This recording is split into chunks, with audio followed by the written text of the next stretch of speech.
Al-Miqdad bin Al-Aswad radhiyallahu an meriwayatkan bahawa Rasulullah sallallahu alaihi wasallam bersabda, Sesungguhnya, orang yang benar-benar beruntung adalah yang dijauhkan daripada fitnah.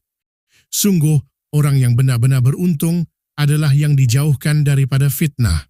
Sungguh, orang yang benar-benar beruntung adalah yang dijauhkan daripada fitnah.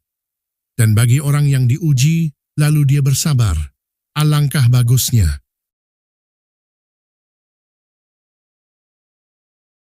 Kebanyakan daripada kita biasa mendengar ayat Al-Quran yang mengatakan fitnah itu lebih bahaya daripada membunuh, yang dipetik sama ada daripada ayat 191 atau ayat 217 surah Al-Baqarah.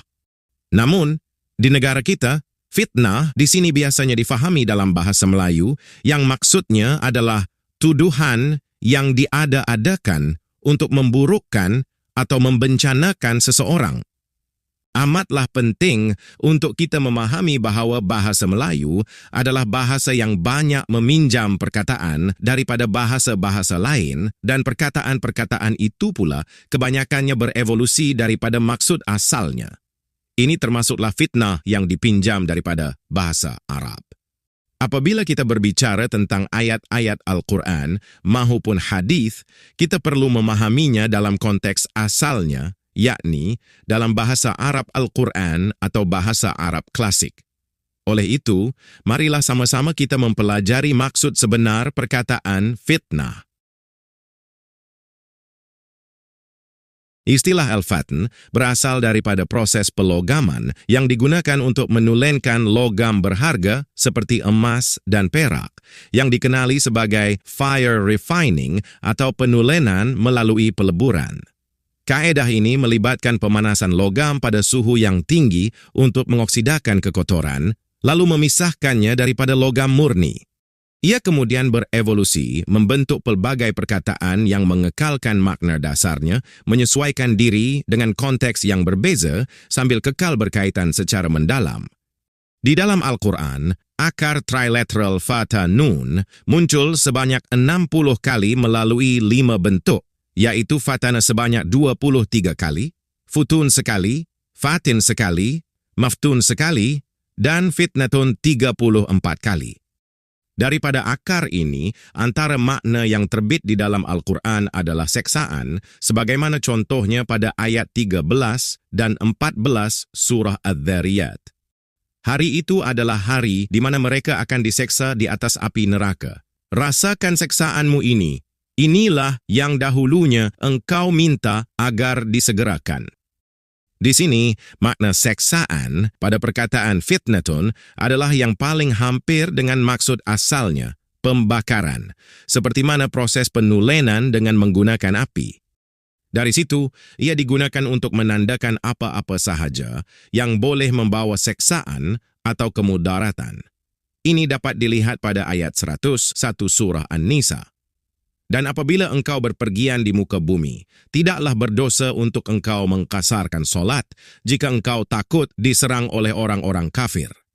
Secara spesifik, dalam konteks ini, seksaan atau kemudaratan diperlihatkan melalui serangan atau gangguan keamanan. Contoh lain terdapat pada ayat 10 surah Al-Buruj, di mana fatana digunakan untuk membawa maksud penganiayaan, penindasan, penyeksaan, dan pembunuhan. Sementara itu, fitnatun dalam ayat 47 surah At-Taubah pula membawa makna pertelingkahan, huru-hara, konflik dalaman, dan kekacauan awam. Di samping itu, fitnatun juga digunakan untuk membawa erti pengkhianatan, pembelotan, dan pemberontakan, seperti yang dilihat pada ayat 14 surah Al-Ahzab. Selain kemudaratan secara zahir, ia juga digunakan untuk kemudaratan secara batin. Dalam ayat 91 surah An-Nisa, Allah Subhanahu wa Ta'ala berfirman, "Engkau akan mendapati adanya golongan lain yang menginginkan keselamatan daripadamu dan juga keselamatan daripada kaum mereka sendiri. Setiap kali mereka diajak kembali kepada fitnah, mereka pun terjun tiruk ke dalamnya. Ayat ini berbicara tentang munafik, dan di sini fitnah merujuk kepada syirik, kemudaratan akidah yang paling membahayakan. Malahan, fitnah tidak terhad kepada sesuatu atau seseorang yang membawa azab atau bahaya. Ia juga termasuk godaan untuk memaisongkan seseorang daripada keimanan dan keyakinan. Firman Allah pada ayat 49 surah Al-Maidah, "Dan hendaklah engkau memutuskan perkara di antara mereka dengan apa yang telah diturunkan oleh Allah, dan janganlah engkau menurut hawa nafsu mereka. Dan berwaspadalah, jangan sampai mereka memaisongkanmu daripada sesuatu yang telah diturunkan oleh Allah kepadamu." Godaan juga boleh difahami sebagai penipuan, pendayaan, penyesatan, atau perosakan hubungan seseorang dengan Tuhannya, seperti yang dicontohkan pada ayat 162 hingga 163 surah As-Saffat. Sementara itu, orang yang terpedaya, yang termakan godaan, atau yang terkena fitnah disebut sebagai seorang yang gila, sebagaimana yang digunakan pada ayat 5 hingga 6 surah Al-Qalam. Ini kerana jiwanya sedang menderita seksaan dan kemudaratan yang disebabkan oleh syaitan, sama ada dari kalangan jin atau manusia, meskipun dia tidak menyedarinya. Semua makna yang telah disebutkan, yang sebahagiannya diterjemahkan dengan sedikit kelainan oleh para penterjemah yang berbeza, tetapi tetap selari pada asasnya, akhirnya bertumpu pada maksudnya yang paling utama, yaitu ujian, cubaan, dan dugaan. Inilah makna yang paling dominan di dalam Kitabullah, merangkumi lebih 60% daripada kemunculannya. Makna ini berfungsi serupa seperti perkataan al-bala yang bermaksud ujian atau bala. Kedua-dua perkataan itu muncul bersama-sama pada ayat 35 surah Al-Anbiya. Dan kami akan mengujimu dengan keburukan dan kebaikan sebagai suatu cubaan. Ayat ini menekankan bahawa ujian daripada Allah tidak terhad kepada kesusahan sahaja. Ia juga bisa datang dalam bentuk kesenangan. Seperti mana penderitaan boleh membawa kepada kekufuran atau putus harapan, kemakmuran pula boleh mengundang kesombongan dan kelalaian. Ujian adalah antara tujuan kita diciptakan, sebagaimana firman Allah pada ayat 2 surah Al-Insan. Dan seperti mana firman-Nya pada ayat 2 hingga 3 surah Al-Ankabut, tujuan ujian itu diadakan pula adalah untuk menentukan siapakah yang benar-benar beriman dan siapakah yang sebenarnya ingkar.